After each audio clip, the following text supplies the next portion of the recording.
For those na mga katulad namin na newcomer dito, syempre hindi naman kaagad pagdating natin ng Canada kung ano yung work natin before sa Pinas or even other country is ganun agad yung magiging work natin.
Good afternoon mga boss. Dito kami today sa Amherstburg. Pasyal lang. It's Good Friday, Biyernes Santo sa Pinas. Dito sa Canada. Oh, sa Canada. Yun, walang pasok halos karamihan. Pero siya may pasok siya mamaya. Graveyard shift. Medyo maganda kasi yung weather, kaya yun, nag-book na lang din kami kasi tomorrow panggabi kasi siya, so puyat, and tomorrow alam ko uulan din, so ngayon na kami pumasyal. Then yun, kanina nag-ikot-ikot kami sa ewan ko kung downtown ba nila yun, pero mukhang yun na yun. Oo. Maliit lang na town Maliit lang. Ang population nila mga nasa 23,000 lang eh. Tapos ano ba, ilang minutes yung biyahe natin from here to Windsor? 30 minutes from Windsor. So hindi naman siya ganun kalayo. Ayun, so kwentuhan lang tayo, no. Ito marami kasi kami napapanood sa TikTok, even sa Facebook, even sa YouTube about sa kung back to zero ka nga ba talaga if you go here sa Canada. Back to zero in terms sa work sa career, sa opportunity, back to zero ka nga ba talaga. So yun, ano bang masasabi mo? What can you say about it? Parang interview lang Yeah. Back to zero. Ito boss, mga boss, ano lang namin opinion lang namin based sa personal experience. Oo, sa mga nakilala namin dito. Whether it's a student or PR or citizen na, based lang sa mga yun, sa mga nakasalamuhan namin on the past more than 2 years namin dito sa Canada. Parang kasing na-generalize yung term na back to zero. For those na mga katulad namin na newcomer dito, syempre hindi naman kaagad pagdating natin ng Canada kung ano yung work natin before sa Pinas or even other country, is ganun agad yung magiging work natin. So, nagkakaroon ng notion na back to zero kasi nga, hindi agad-agad nagiging job natin dito yung previous job natin. Pero yun nga, marami kasing factors yun eh. Kung bakit yung iba yun yung nagiging trabaho at kung bakit yung iba rin nakukuha naman yung trabaho nila Before. kung ano yung trabaho nila sa Pinas or kung wherever man sila nanggaling. Marami namang factors yun. Ate, say hi.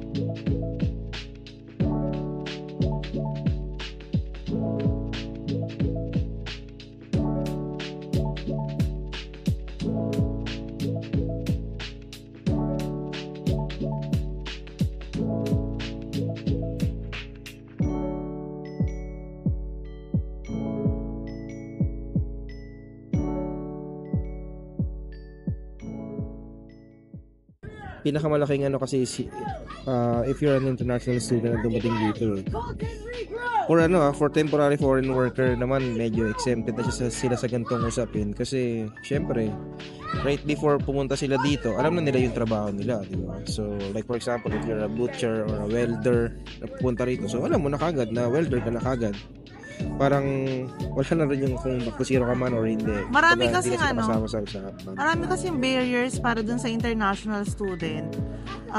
Unang-una, work schedule, flexibility.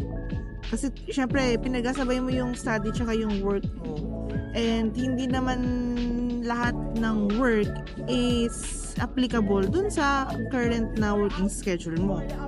So, mapipilitan kang maghanap ng job na pasok dun sa schedule mo as international student. Additional lang din yung sa in terms of schedule ang alam namin kasi before is 20 hours per week lang if you're a student, yun lang yung allowed. During our time na nag-student siya, 20 hours a week, tama na? A week? 20 hours a week lang ang allowed to work. So meaning part-time lang yun, di ba?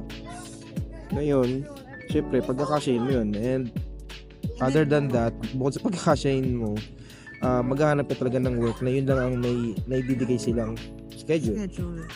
Which is, di ba, ang alam naman natin, karamihan sa mga ganun is fast food chains, restaurants, yun lang normally na nagbibigay. Pero meron pa rin nagbibigay na iba like factory or whatever company man yun. Pero hindi katulad sa mga fast food chains or resto na ganun lang talaga halos yung mga scheduling, karamihan. So yun yung parang isang factor kaya nag-end up sila sa mga ganung jobs, di ba? Kasi yun lang yung available. Ano naman, don't get us wrong, wala namang masama dun sa survival jobs na yun or sa mga mag-work kayo sa Tim Hortons or sa mga McDonald's. Ang ano lang kasi dun, kumbaga karamihan yun yung nakiking work kasi nga yun lang yung available na time. Diba? Kaya nagiging ano nila na back to zero kasi yun yung work. Alam mo yun. Yeah, another factor pa na i-consider kasi is yung mga bayarin nga, yung mga bills dito, di ba? Especially if limited yung proof of funds na dumating as international student. Kakailangan nilang tanggapin kung ano yung work agad, di ba? Kung ano yung work agad. Hindi ka mamimili. Hindi ka na mamimili. Kasi yan yung bill yung bills hindi naman pwedeng susunod na lang ako mo ko bayaran hindi naman pwedeng gano'n. Especially yung rent dito sobrang mahal. So yun, kailangan nilang mag-work din kaagad kung anong available na mag-offer, yun na kagad yung ano nila, i-grab nila.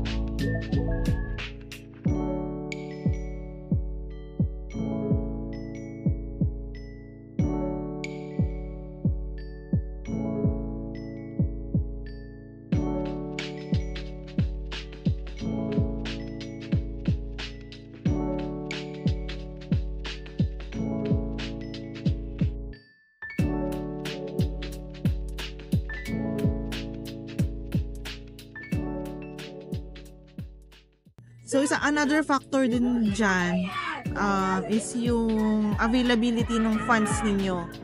Siyempre, the bigger yung funds, the longer na pwede kayong mag-wait or mamili nung trabaho.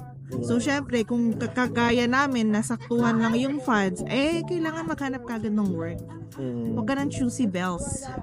Oo, kailangan na grab na lang kagad, grab ng grab, whatever available at the moment. Then, ang maganda lang doon, keep on applying pa rin. Then, yan, tsaka kung dumating yung gusto mong job, at least, di ba? Doon ka lumipat, di ba? Oh. Just reset At least hindi ka bakante. Oo, may Hindi ka mapasok pa rin nababakante. sa yung pera. Yun yun. Importante. Importante.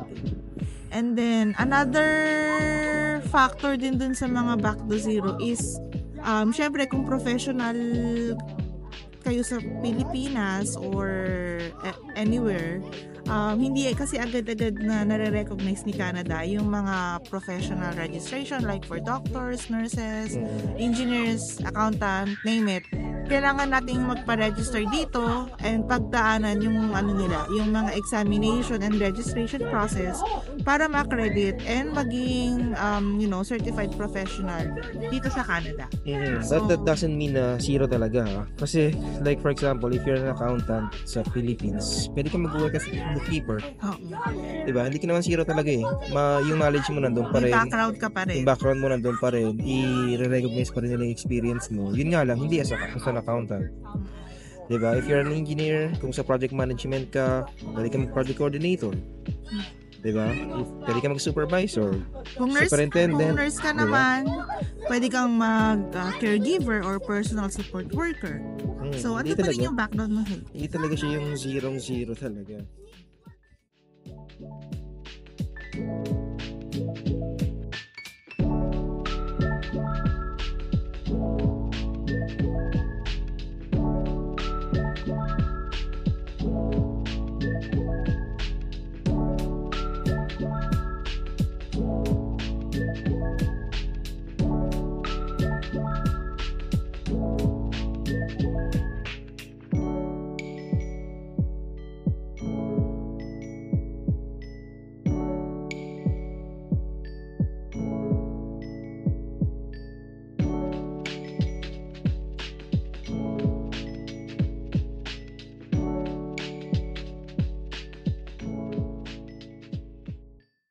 Ano ba yung pwedeng... May advice? Oo. Para hindi naman... hindi kayo end up na back to zero. Well, unang-una for funds. If you're international student, yun yung pinaplano yung pathway. Kailangan talaga may sapat na proof of funds enough na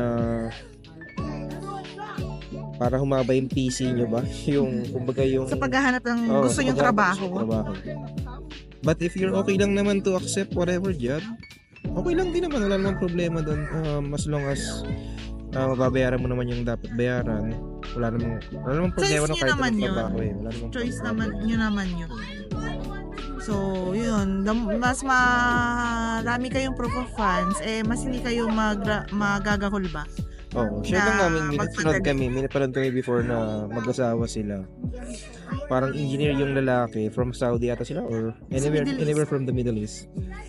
Engineer yung lalaki, parang sa bank yung babae. Ngayon, yung babae naka-work kagad siya related sa bank. But yung lalaki, hindi siya nag-work hangga't hindi niya nakukuha yung parang engineering job na gusto niya. Engineering job na gusto niya. Parang hindi ako nagkakamali 5 months ata or 6 months siya walang trabaho. Ito ka-well talaga. Pero sa kanila kasi husband and wife lang sila, so and then tsaka ang nalala ko nung napanood natin yun, talagang pinaghanda nila. Pinag-ipunan nila talaga na to the point na hindi sila magmamadali. Especially lalaki na mag-work na aksipin kahit anong work. Oo. Para lang kasi parang gusto niya doon pa rin sa linya niya. Which is okay lang naman din yun. Ay, wala namang masama doon. Diskarte nila yun and nag-work naman din sa kanila. Diba? Kasi syempre, mas malaki-laki yung naitabi nila. Oo. And ano pa ba? So, another tip din namin aside dun sa proof of funds na medyo sana mas malaki kung kakayanin, prioritize applying dun sa ninyo, sa background ninyo. Parang para yung work na makuha ninyo is related dun sa previous work experience ninyo, and mas siguro madali kayo makapag-adjust. kung hindi mag-prioritize yung tamang word, siguro keep on applying mo. Tuloy-tuloy lang sa pag-apply hanggang dumating yun. Ngayon, kung hindi na marating, apply lang ng apply. Then, kung ano yung dumating at the moment, acceptin muna. Then, pag dumating yung gusto mong job, yung opportunity, doon ka na mag-resign sa, kunyari, whatever job na meron ka. Yun lang yun. Wag lang, kasi meron din naman. Meron yan. Especially if napag-aralan nyo yung pupuntahan yung location. Kung napag-aralan nyo yung pupuntahan yung location, nakita nyo na meron talagang demand sa job experience nyo o sa linya nyo. Meron yan for sure. Hindi man agad-agad, pero darating din yun.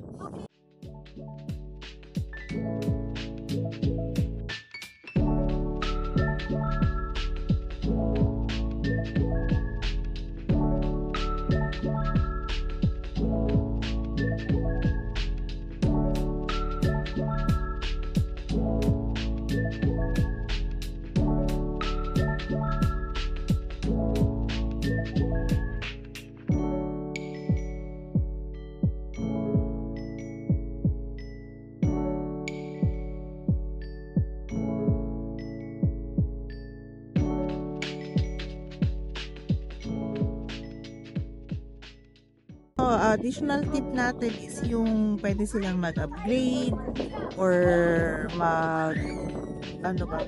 kumuha ng mga training para ma-build yung ninyo, yung skills and employability ninyo.